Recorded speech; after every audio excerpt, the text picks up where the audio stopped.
ceremonies. Mr. President and your esteemed Secretary General, let me thank you very much for providing us with this opportunity to be part of this well-organized, well-coordinated event. And I should recognize my fellow heads of mission, our colleagues, and our dearest support staff, without whom we could not be able to stand here and make these presentations. The diplomatic staff that are accompanying us, I recognize you. The business forum, or the business delegates, the giants of different industries here present, we recognize you. There will be no need for us to be here if you were not here, because we are here for you. So I recognize you, and I greet you all. Good afternoon. The GIBF, India-Africa Business Conclave, the second edition, held today here in Ahmedabad, provides the Indian exporters, importers, and investors a wide platform to collaborate with African companies and expand their businesses into the African continent.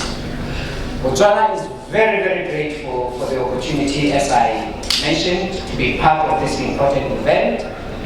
And I wish to personally and sincerely thank you, Mr. President, and your Secretary General once again for this wonderful event. Although it's our first time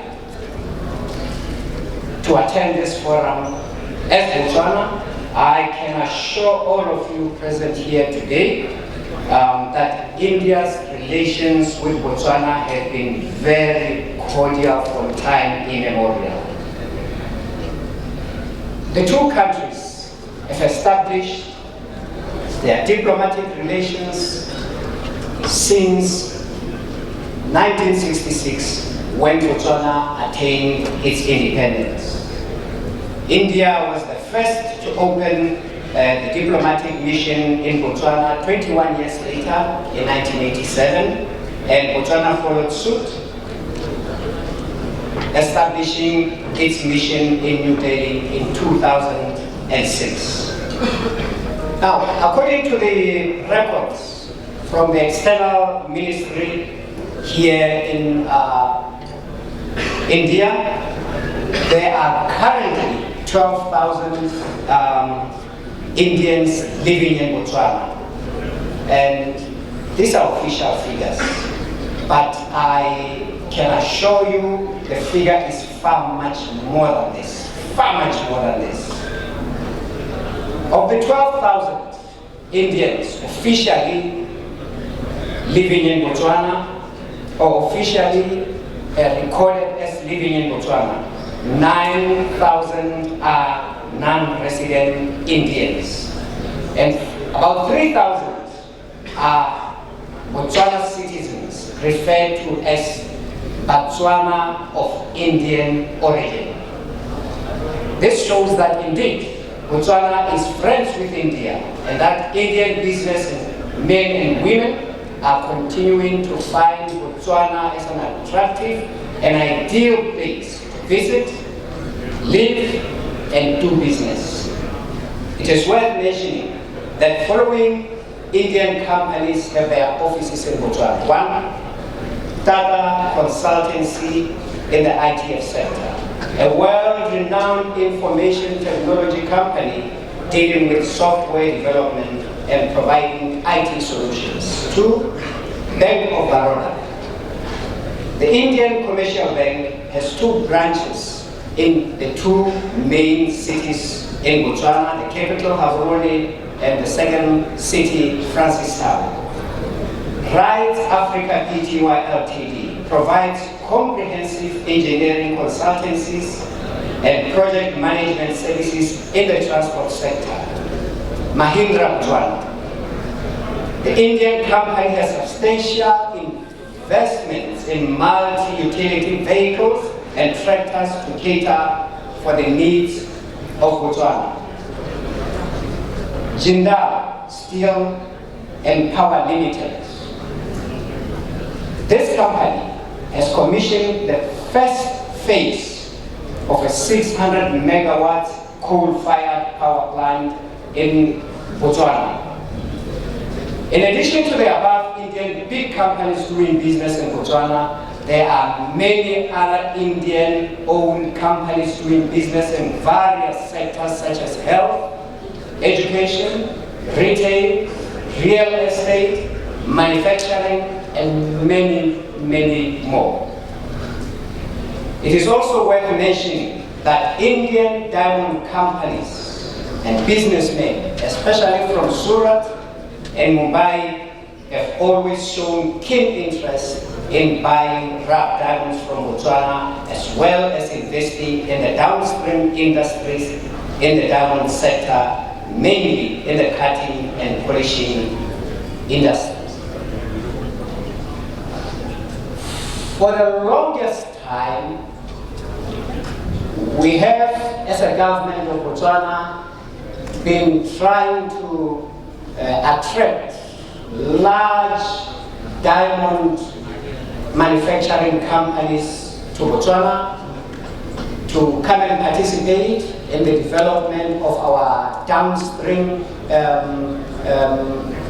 beneficiation in the diamond industry. But we've had it very difficult for one reason, or one of many reasons. Botswana, being the largest diamond producer in the world by value, has partnership with DBS, where after producing all our diamonds, DBS takes 85% and Botswana takes 15%. We have a Botswana government company trading in diamonds. So with that large imbalance, obviously companies here from India were a bit skeptical that if we were to do business with Botswana government, go and establish in Botswana, how would our other partner, DBS, having all the diamonds virtually, react to that? So they've always been fearful of that. To resolve that, the Botswana government has been pursuing a negotiation of the renegotiation of the agreement with DBS for the past more than 10 years, that Botswana should have increased allocation of the diamonds after they have been mined. It's been dragging on and on for over 10 years until the current president, who's been here now for the last 5 years or 6 years, Dr. Sisi, became very aggressive, constructively aggressive, and very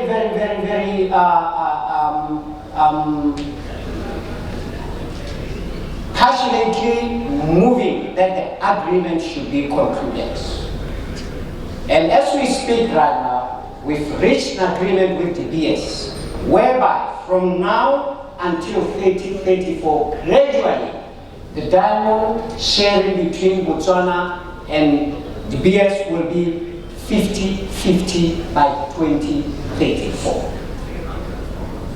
My point is, Indian companies, you are now free to come and negotiate with the Botswana government, because we will now be having what you need, the diamond supply that is making you scared to join hands with the Botswana government. We've reached that agreement and it's ongoing. As we speak now, we are getting 30%. It will be gradual until 2034, 10 years later, when it will be 50%. So please come to Botswana and do business with us in our diamonds, in the diamond industry. As you can see from the map, the map of Africa is not here. Botswana sits in the heart of Southern Africa, right in the center. Geographically located, convenient for Indian businessmen in different sectors to come and establish in Botswana with easy access to a lot of African countries, Southern African countries, or to all Southern African countries. And additional to that, Botswana, as already mentioned, is a politically stable country. Since we attained our independence in 1966, we have, without fail, held free, fair, and very peaceful elections every 5 years. The next will be this coming October, and surely it's going to be free, fair, and very peaceful. We have a thriving economy, one of the fastest growing economies in the world, stable in Africa. Stable, high sovereign ratings, and very strong, stable currency. So you can rest assured that your investment in Botswana will be well protected.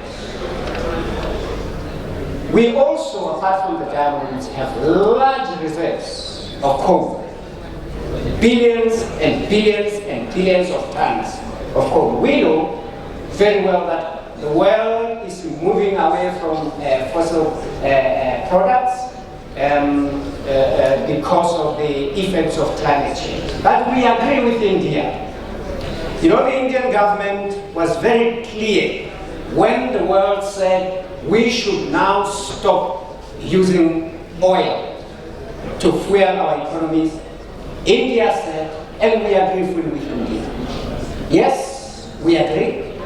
We need to take care of the climate change. We need to do whatever we can do to clean our environment.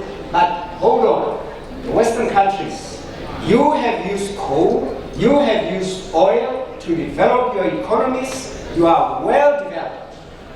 And as a developing country and other developing countries, we as Indians are saying, yes, we will do the best that we can to protect the environment. We will do the best that we can to move away from fossil fuels. But for now, we are developing countries. Much as you use this to develop your economies, we cannot take the risk of eliminating them at this point in time unless we want our economies to stagnate. So hold your horses. Botswana is saying exactly the same thing with our coal.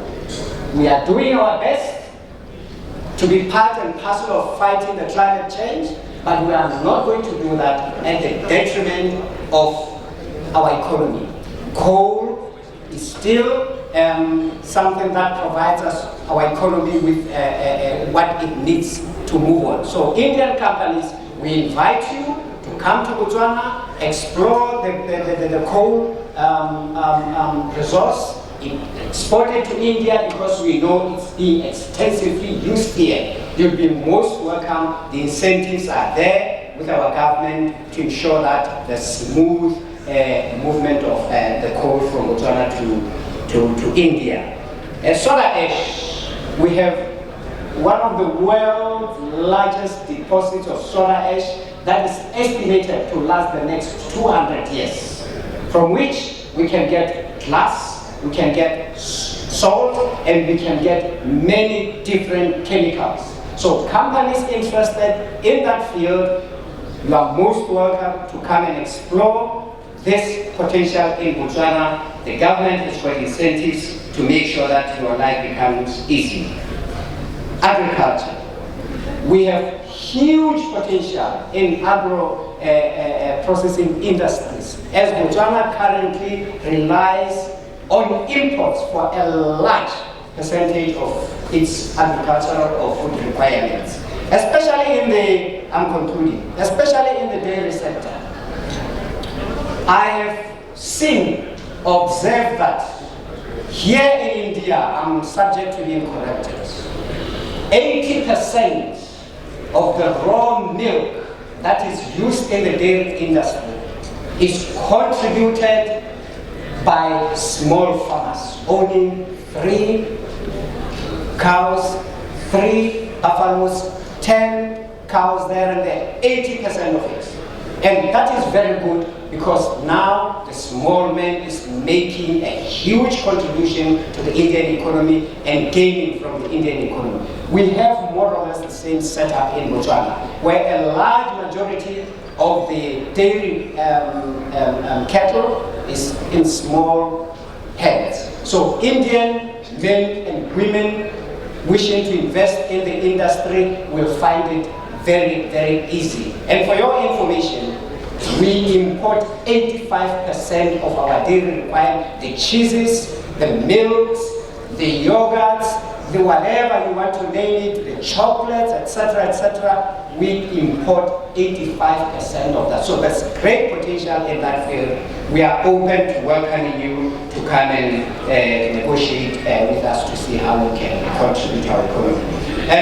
I'm sorry for having taken a bit of your time, but I wanted to just summarize. We have a short video, I can assure you, short, that will summarize everything that I have said. Once again, Indian business community, you are most welcome. We are open to negotiating with you on how you can come in this.